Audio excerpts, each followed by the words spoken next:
다 공감해버리면 어떡해. 아내분 그렇죠. 맞아요. 30대 중반 건강 그렇죠. 처가 지원 그렇죠. 남편분 빠듯하죠. 그렇죠. 노후 어떻게 맞죠? 맞아요. 양쪽이 다. 안녕하세요. 여러분의 입장에 맞는 맞춤 솔루션을 제시해드리는 양나래 변호사입니다. 자, 오늘요. 아내와 남편의 입장을 담은 그 컨텐츠가 돌아왔습니다. 지난번에 처음으로 이제 아내분의 입장, 남편분의 입장을 담은 영상을 올렸고요. 상당히 많은 분들이 댓글을 달아주셨어요. 너무 감동적인 댓글도 많이 달아주셨거든요. 그 시기는 막 이렇게 힘들었지만 이렇게 할 수 있을 거예요. 그래도 두 분이 잘했으면 좋겠고 이런 진짜 진심 어린 위로의 말씀도 많이 주시고 해가지고 저도 엄청 감동받아가지고 하트 이렇게 눌렀거든요. 제가 누른 거예요, 그거. 아무튼 그래서 그 영상을 보시고 그러면 우리 부부도 이 내용을 한번 올려보고 싶다. 그리고 인생 선배님들은 어떻게 생각하시는지 댓글도 받아보고 싶다. 이렇게 해서 또 사연을 보내주셨거든요. 오늘 사연의 주제는 둘째 출산에 대한 아내와 남편의 입장 차이입니다. 양쪽에서 아내분, 남편분 이렇게 각자 입장을 담은 글을 보내주셨고요. 그 내용을 제가 그대로 소개해 드릴 테니 인생 선배님이시자 또 우리 구독자분들께서 지난번 영상의 그런 감동스러운 댓글처럼 정말 현명한 조언을 주시면 좋을 것 같습니다. 바로 소개해 보도록 하겠습니다. 일단 둘째 아이 출산에 대해서 고민하고 계신데요. 우리 이 사연자 이 부부분들은요. 현재 5살 난 아들을 양육하고 계신 상황입니다. 아내분의 입장부터 말씀드려보자면 우리 아내분은 아이가 혼자 자라는 모습을 보면서 형제 자매가 꼭 필요하다고 느끼신다고 합니다. 한 명 더 있어야 정서적으로 안정이 되고 또 사회성도 원만하게 키울 수 있다는 믿음이 있으신 거죠. 그리고 나중에 부부가 세상을 떠났을 때 이 아이가 혼자 세상에 남겨진다는 걸 생각하면 마음이 먹먹하기도 하고 우리 아내분도 자매가 있으신가 봐요. 그래서 서로 의지하면서 살아가는 것이 너무 좋기 때문에 우리 아이에게도 뭐 남매가 됐든 형제가 됐든 있으면 좋겠다 이렇게 생각을 하신 거죠. 자, 그리고 또 이 부분은 사실 정말 너무 공감이 되는 현실적인 부분인데요. 30대 중반이 된 36.9세 30대 중반이 된 본인의 나이와 건강 상태 이석증 건강 상태를 고려했을 때 지금이 둘째를 가질 수 있는 마지막 기회라는 생각이 든다. 근데 그쵸. 이게 저는 또 여자다 보니까 당연히 이런 부분에 좀 더 깊이 공감할 수밖에 없는 게 요즘에 친구들하고 무슨 얘기를 하냐면요. 예전에는 막연하게 내가 선택을 할 수 있다고 생각했어요. 임신과 출산을.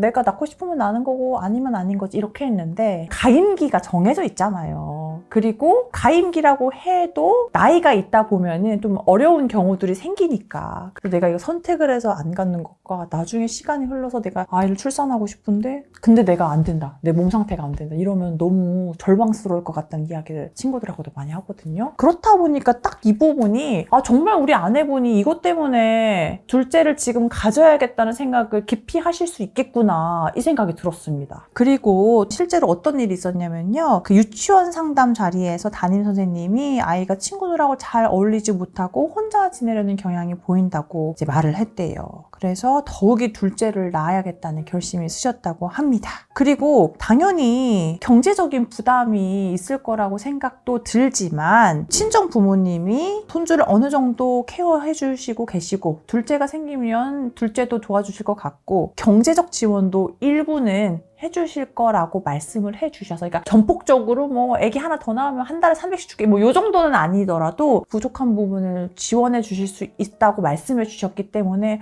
그러면 둘째 빨리 나가도 되지 않을까? 이렇게 생각을 하셨다는 거죠. 그러면 이제 남편분의 입장을 한번 또 살펴보겠습니다. 이것도 공감이 돼요. 첫 줄 읽자마자. 남편분은 이미 현재 상황만으로도 경제적으로 굉장히 벅차다.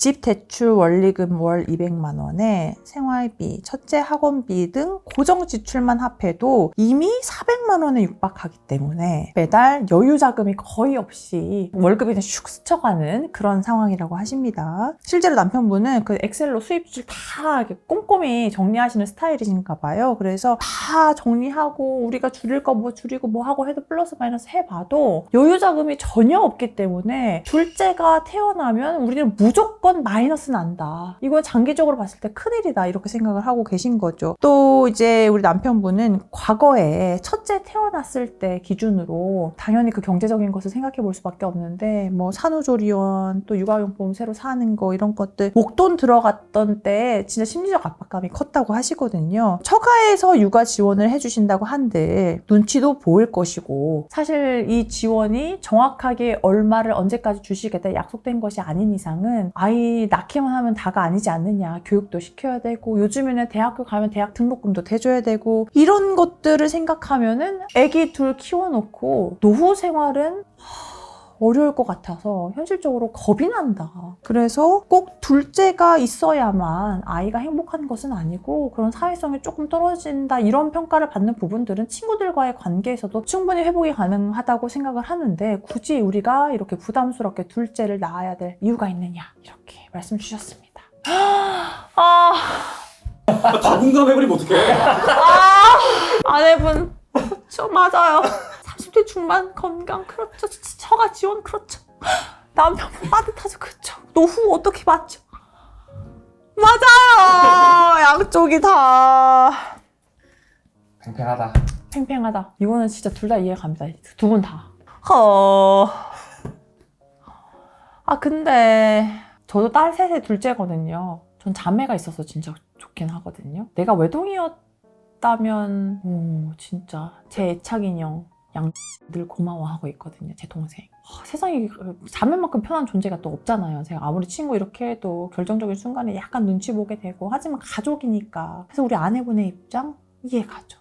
아이에게 정말 든든한 그런 가족을 만들어주고 싶은 마음. 하지만 또 현실이죠. 이게 낳아놓고 대충 키울 수 없잖아요. 정말 잘 키워야 되는데. 사실 저만 해도 아이를 둘 이상 낳을 수 있을까? 키울 수 있을까? 되게 걱정된단 말이에요. 그래서 남편분의 입장도 너무나 이해가고. 그래서 여러분 댓글 부탁드립니다.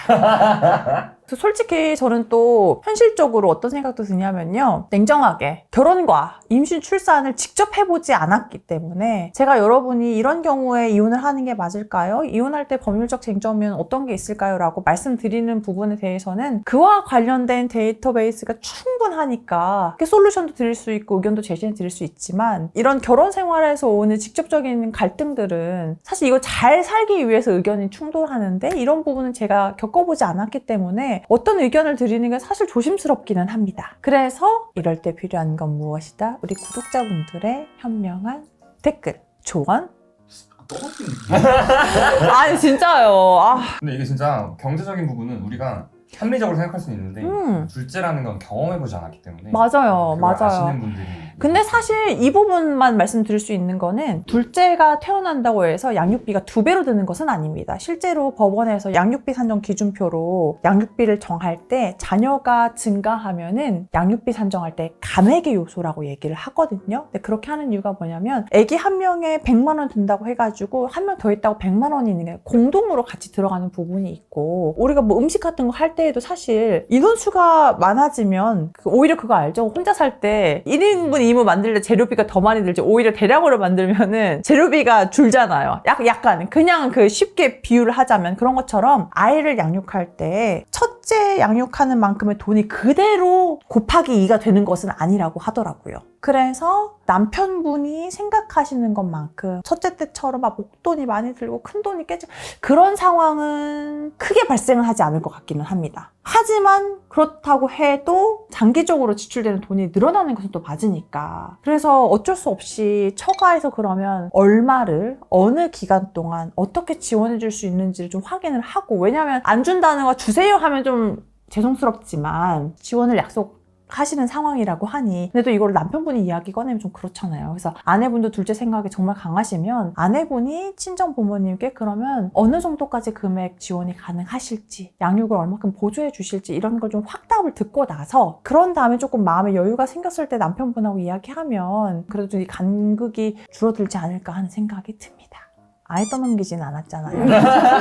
네, 제가 오늘 이렇게 사연 소개해드렸는데요. 영상 보고 계신 분들 중에도 또 우리 부부는 이런 문제가 있는데 저희는 잘 살기 위해서 어떻게 할지 고민됩니다. 많은 분들의 의견을 듣고 싶어요 하는 분들 사연 보내주시면 제가 또 양쪽 입장 공평하게 설명해드리고 우리 구독자분들이 또 댓글 이렇게 달아드릴 테니까요. 사연 보내주시면 좋을 것 같습니다. 오늘 영상 도움되셨다면 좋아요, 구독, 알림 설정 부탁드리겠습니다. 감사합니다.